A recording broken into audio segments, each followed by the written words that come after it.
Most players think there's a right way to c-bet a 3-bet pot, and they learned it from a solver. Bet small, bet often, bet almost your whole entire range, and on a lot of boards, that's exactly correct. But the rule has a boundary that almost nobody checks for themselves. Once you cross that boundary, the exact same bet that used to print money starts to bleed instead.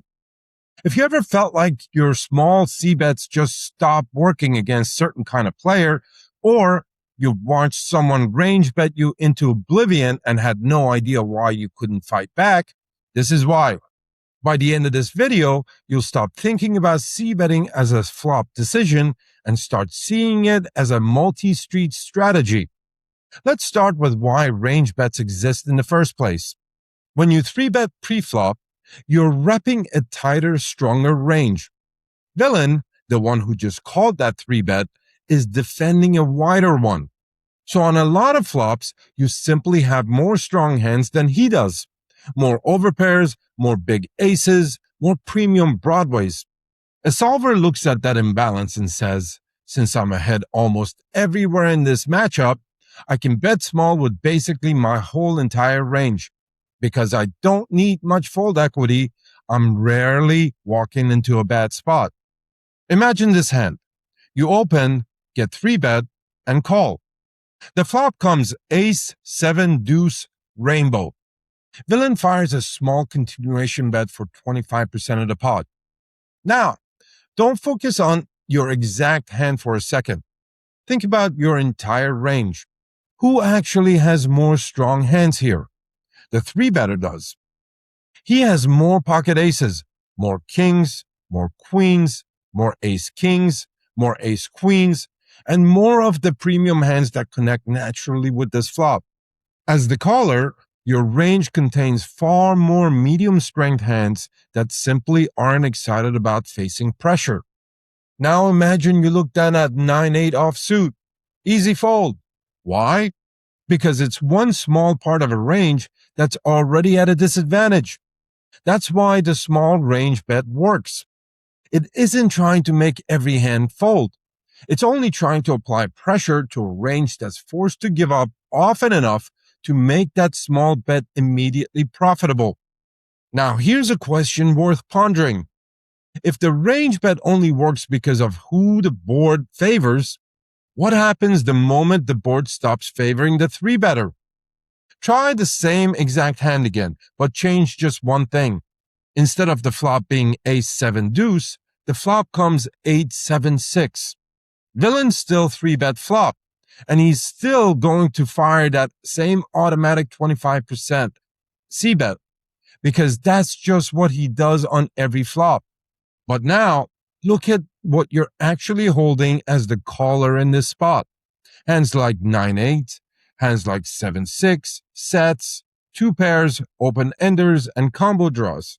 Suddenly, you own way more of the monsters on this board than he does. And his overpairs just went from invincible to shanky in about half a second. He's betting the same size, with the same confidence, into a board that no longer belongs to him. That's the first crack. Now let's examine another spot. Same 8-7-6 board, same automatic bet, except this time you don't just call. You check raise, because the villain's entire range on this texture is capped. He can't have flopped the nuts very often here, since his 3-bet range just isn't built for an 8-7-6 board. So when you apply pressure, he's the one who has to fold hands he'd never fold on ace-7 deuce board. I track this in my own sessions, and it's rarely close. Against a reg who fires one flop sizing no matter what, that 25% bet gets called or raised profitably on connected boards close to 70% of the time because his range simply doesn't hold up there. He's not adjusting his bet to the board. He's adjusting his board to the bet. And once you know that about him, you stop asking what hand he does have, and you start asking which part of his range hates this flop the most. Let's go even deeper, because the flop was never actually the whole story. Say the villain range bets that 8-7-6 flop, you call, and the turn comes a low blank.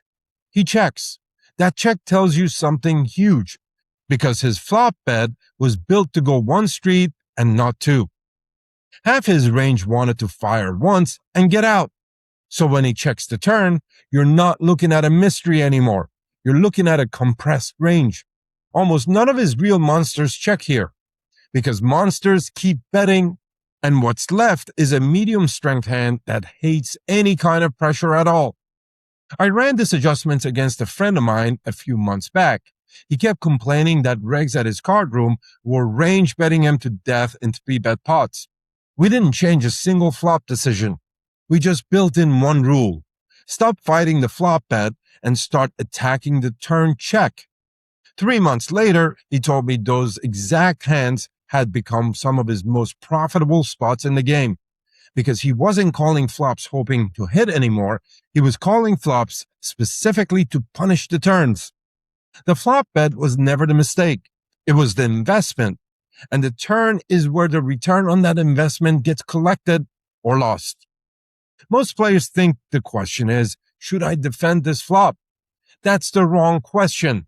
The real question is, which player actually owns this board, and what does the villain's range look like by the time he's forced to make a real decision 2 streets later? Before we go on, if you're getting value from this video, give it a like and subscribe and share it with someone else who's also serious about becoming a crusher just like you. I appreciate every single one of you who contributes. Back to 3-bet pot range bets. Once you start separating range advantage from nut advantage, the whole game opens up.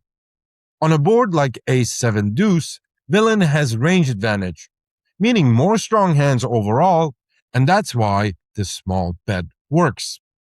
On a board like 9-8-7, the caller often has nut advantage, meaning more of the actual best hands, even if the 3-better still holds more medium strength garbage. Those are two completely different fights, and most 1-3 and 2-5 regs are treating them just like the same exact fight because they memorize bet 25% and they never learned why. That's the real leak.